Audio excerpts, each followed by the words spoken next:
Love and Light. So I'm coming back to do a part 2 to the death and rebirth. I feel like there were some things that went great with the first talk, but there were some things I needed to touch on that I wanted to dive a little deeper into.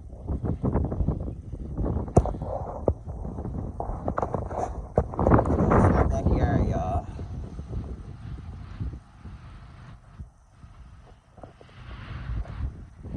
Pretty amazing. How are you? How are you feeling today?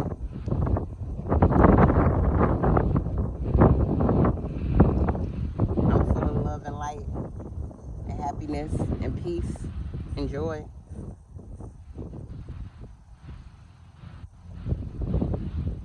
Okay, let's get into it. So I want to dive deeper into my mother's transition because that's the part in my life that was significantly the first point that helped me, or that I had to break through to become my fullest self that I have become today in my reality.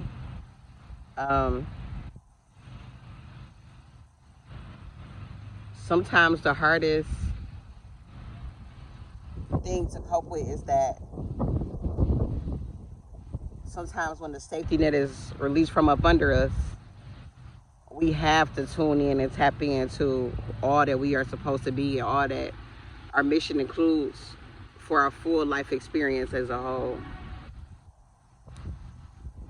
When my mother transitioned, even though that was the hardest thing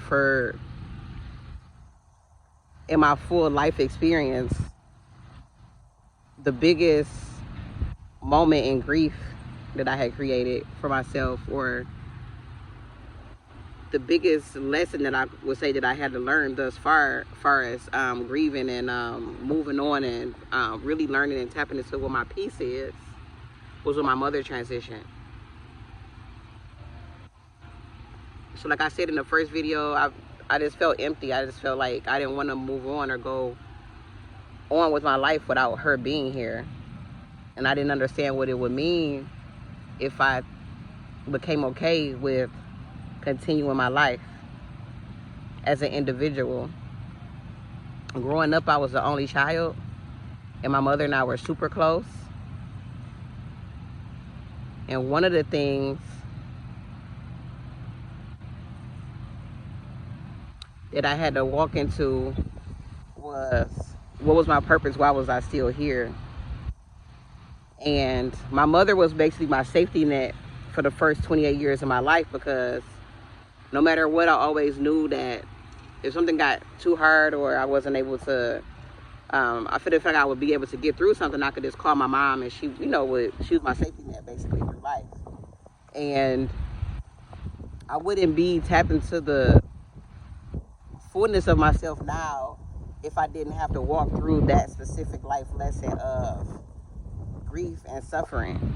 Like, I feel like for me, that was the ultimate suffering, was when my mom passed, because like I said, I just didn't know how or why I would want to move on and how I would find peace after that day or that experience, or how I would be able to fill that void. And it took time. It took lots of time. And I would never say that it's easy to fully be okay with not being able to call or see or hear your favorite person or your loved ones laugh or smile. But when we sign up for this human experience as individuals, there's specific lessons and specific things that we have to go through in our lives to reach our highest version of selves, or our fullest, most fulfilled versions of selves throughout life. And there's things that will happen to you within your life, grief being a big part of it, that for me, in my experience, has turned into me gaining all of myself, because I had to pull everything that was within me to the surface and deal with anything that was within me that I needed to find peace and to find happiness and to find joy. And a few things that I would say that you can use to deal with some of these things is meditation. There's a few meditations that I like to go to that are specifically geared frequency-wise to help you tap into communication with a loved one that has passed on. Meditation, also, like I said, honoring them, just talking to them, focusing on your best memories. If you're personally right now dealing with someone who's passed on and you're having a hard time with it, practice doing like a 5-minute reflection whenever you feel the grief setting in. Practice focusing on the love and just focus on your heart and the drum in your heart. Focus on the feeling and focus on the happiness.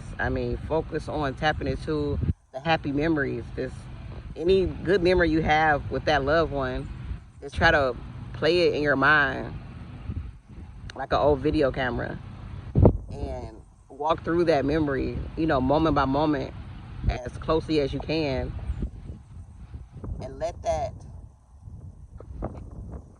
experience or that memory tap into the love that you had together, that you shared together, and let your heart smile from that. And just do it as often as you can. Instead of focusing on the grief and the hurt, focus on the love that was created in the human experience for you through that loved one.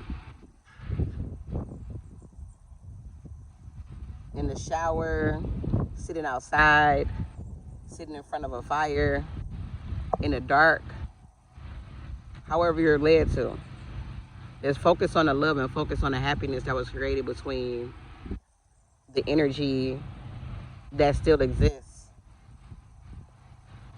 One thing that I feel like a lot of people hold on to is the idea that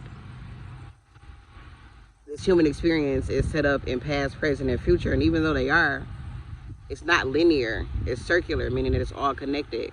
Meaning at that time that you were with them, that loved one, when they were still in their physical shell, that moment still exists in time.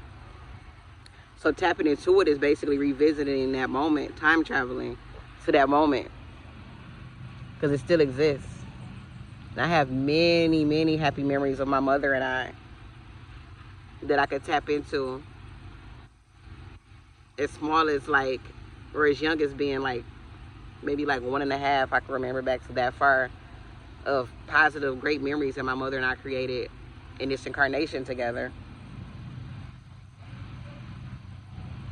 And one of the hardest things I had to admit to myself was that if my mother would have never transitioned within his lifetime, or if she was still here, I wouldn't be serving the purpose and serving my full mission right now, because I would still have that safety net and I wouldn't have had to go through my lowest moment to become or to step into my fullest, happiest, most healed version self that I've become to this day.